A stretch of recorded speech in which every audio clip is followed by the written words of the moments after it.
कहानी की शुरुआत होती है प्रेजेंट टाइम में, जहाँ एक पोएट्री राइटिंग एक्टिविटी चल रही है एल्डरली लोगों के लिए।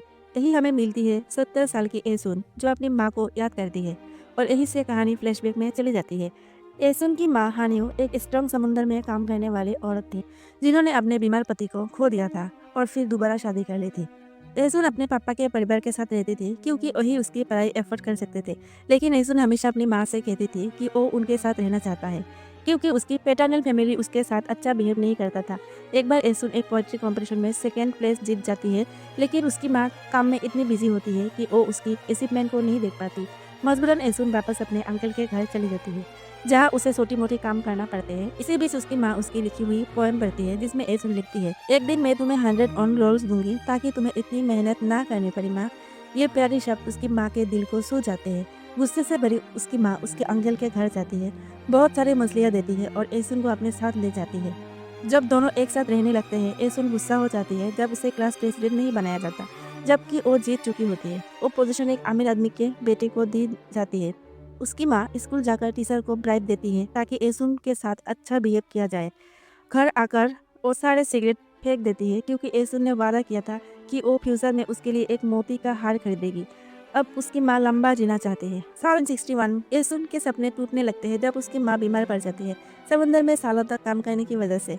जब एसुन दुखी होती है अपनी माँ के जाने के डर से, तभी एक लड़का ग्वानसिक साइलेंटली उसका ख्याल रखता है, उसे खाना लाकर देता है। एक शाम उसकी माँ उसे एबोलियन खिलाती है और कहकर जाती है, कभी भी अपने स्टेप फादर के घर की नौकरानी मत बनना। वो कहती है कि उसके बाद वो अपने अंकल के घर लौट जाए। कुछ दिन बाद उसकी माँ गुजर जाती है, लेकिन ग्वानसिक हमेशा उसका साथ बना रहता है। उसकी माँ की डेथ के बाद उसका स्टेप फादर उसे रोक लेता है और कहता है कि वो उसका साथ दे। एक दिन एसुन एक छोटी सी जमीन देखती है और ग्वानसिक और लोगत से उसे एक कैबेज फार्म में बदल देती है। ग्वानसिक लगातार उसका ख्याल रखता है और उसके लिए खाना लाता है। कहानी आगे बढ़ती है और एसुन डिसाइड करती है कि अब उसे पढ़ना है, क्योंकि घर संभालते संभालते पढ़ाई मुश्किल हो गई है। लेकिन उसका स्टेप फादर उससे एक डील करता है, अगर वो रुक जाए तो उसे मेनलैंड भेजेगा कोरियन लिटरेचर पढ़ने के लिए। एसुन बाजार में बैठकर कैबेज बेचती है, हाथ में किताब होती है, लेकिन असल में ग्वानसिक ही सब कुछ बेचता है। एक दिन ग्वानसिक की दादी आती है और एसुन को डांट कर भगा देती है, क्योंकि कुछ लोकल औरतें उन दोनों को कपल कहकर चिढ़ाती हैं। भागते भागते एसुन चिल्ला कर कहती है, नो थैंक यू ग्वानसिक से शादी करने का आइडिया पर। इसी के साथ एपिसोड 1 खत्म होती है। एपिसोड 1 की शुरुआत होती है जब ग्वानसिक तेजी से एसुन के पास जाता है, जिसे उसकी दादी ने घर से भगा दिया था।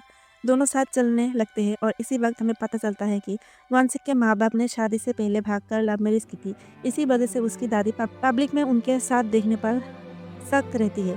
चलते चलते एसुन बार बार कहती है कि वो ग्वानसिक से कभी शादी नहीं करेगी। ग्वानसिक शायद उसके मजाक से इरिटेट होकर उसे किस करने की कोशिश करता है, लेकिन मिस कर देता है। इसी मोमेंट में समझ आता है कि एसुन भी उसे पसंद करती है, और ग्वानसिक भी थोड़ी झिझक के साथ अपनी फीलिंग्स कॉन्फेस करता है। इसके बाद एक ऑकवर्ड सी क्यूट किस होती है और दोनों चुपचाप आगे बढ़ जाते हैं। फ्यूचर में हमें दिखाता है कि एसुन बड़ी हो चुकी है, अपने बच्चों के साथ है, और यो भी पता चलता है कि पूरी कहानी उसकी बेटी सुना रही थी। वापस पास्ट में एसुन घर लौटकर देखती है कि उसका स्टेप फादर एक औरत के साथ छुप कर मिला हुआ है। रात को वो सुन लेती है कि वो औरत नामक कहती है कि वो एसुन को नहीं संभालेगी। जब उसके पास कोई ऑप्शन नहीं बचा, एसुन अपने अंकल के घर चली जाती है। अंकल उसे कहता है कि कॉलेज की बजाय फैक्ट्री में काम करे, क्योंकि घर की फाइनेंशियल कंडीशन बहुत खराब है। अगले दिन एसुन स्टेप फादर का घर छोड़ देती है, लेकिन उसे पता चलता है कि उसके पास पैसे ही नहीं है, जबकि सालों से वो वादा कर रहा था कि वो उसके सिबलिंग्स को संभालने के बदले उसकी पढ़ाई के लिए पैसा देगा। अपना घर है ना पैसा है। एसुन टूट जाती है और ग्वानसिक के पास जाकर रो पड़ती है। ग्वानसिक उसे हाथ करता है और सोल्यूशन के रूप में शादी का प्रपोजल देता है, लेकिन ये वही नहीं है जो एसुन चाहती है। उसका सपना है कि वो मेनलैंड चली जाए और किसी एडुकेटेड लड़के से शादी करे। उसी रात दोनों अपने किस्मत बदलने की सोचकर अपने अपने घरों से ज्वेलरी चुरा लेती है, सामान पैक करते हैं और शिप के लिए रेडी होते हैं। बड़े लोगों जैसे कपड़े पहनकर शिप में चलते हैं, जहाँ कैप्टन को डाउट होता है कि ये घर से भाग आए हैं। एसुन स्मार्टली उन्हें एक शादीशुदा कपल के रूप में इंट्रोड्यूस करती है। बुसान पहुंचकर दोनों अपने ज्वेलरी बेचने जाते हैं, लेकिन शॉप ओनर समझ जाती है कि ये वैसे नहीं है जैसे दिखते हैं। रात में जब वो नाइट स्टे में रुकने के लिए जाते हैं, तो एक और झूठ बोलते हैं कि वो नई शादी के बाद अपना वॉलेट और आईडी खो बैठे हैं। सरप्राइजिंगली नाइट स्टे के मालिक उन पर दया दिखाती है, उन्हें रोकने देते हैं, खाना पीना भी फ्री में देते हैं। लेकिन अगले सुबह जब एसुन और ग्वानसिक उठते हैं, वो देखते हैं कि उनका सारा सामान चोरी हो चुका है। जब वो ओनर से बात करते हैं, वो सब जानते हुए भी अनजान मानते हैं। ऊपर से पुलिस बुलाने की धमकी देते हैं। अब सड़क पर अकेले एसुन टूट जाती है। उसे हंसेल और ग्रीटेल की कहानी याद आती है, कैसे उन्होंने चुड़ैल को चकमा दिया था। एसुन इंस्पायर्ड होकर एक प्लान बनाती है। उस रात दोनों छुपकर देखते हैं कि ओनर एक नई गेस्ट को फंसा रहा है। जब वो औरत अपने कमरे में चली जाती है, एसुन और ग्वानसिक उसे वार्न करते हैं, अपनी लाइट बंद मत करना। ओनर समझ जाते हैं कि अब वो लूट नहीं पाएंगे, तो अगले दिन डबल सर्च करने का प्लान बनाते हैं। लेकिन उसी रात एसुन देखती है कि ओनर की बेटी ने वो हेयर क्लिप पहनी है जो ग्वानसिक ने उसे दी थी। जब वो क्लिप वापस लेने जाती है, फैमिली जाग जाता है। एसुन और ग्वानसिक भागते हैं, लेकिन एसुन पकड़ी जाती है। तभी ग्वानसिक पूरी ताकत से उन्हें मारकर एसुन को बचाने की कोशिश करता है।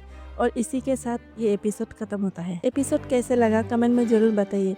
वीडियो पसंद आया है तो लाइक करें, चैनल पर नए हैं तो सब्सक्राइब करें। Thank you so much for watching.